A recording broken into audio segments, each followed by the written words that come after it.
নমস্কার বন্ধুরা, আপনাদেরকে আমার খাই খাই রান্নাঘরে স্বাগত। আমি আজকে চাউমিন রান্না করে দেখাবো। তাই চাউমিনের জন্য প্রথমে সব সবজিগুলোকে আমি ভেজে নিয়েছি। তারপরে আমি এই চাউমিনটাতে 3টে ডিম দিয়েছি। 3টে ডিম এখন ভেজে নিচ্ছি। ভেজে নিয়ে তারপর চাউমিনটাকে দিয়ে দিব। আপনারা দেখতে থাকুন।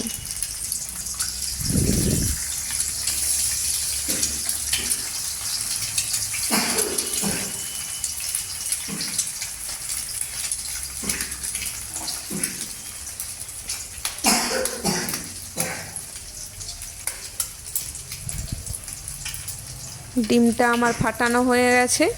এবারে ডিমটা ভেজে নেব।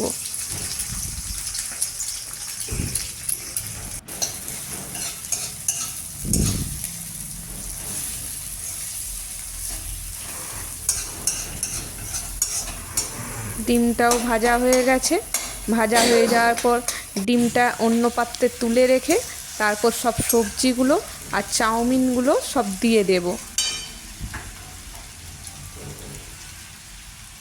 দেখতে পাচ্ছেন আপনারা, সব সবজিগুলো আমার দেয়া হয়ে গেছে। এরপর আমি ডিমটা মিশিয়ে নিব। এতে আমি সামান্য একটু মশলা দেব, একটু হালকা জিরে গুঁড়ো দেব আর লঙ্কা গুঁড়ো দেব। কাঁচা লঙ্কা তো দেয়াই আছে আমার। এরপর ভালো করে আমি চাউমিনটা নাড়িয়ে নাড়িয়ে একটু ভাজা ভাজা করে নেব।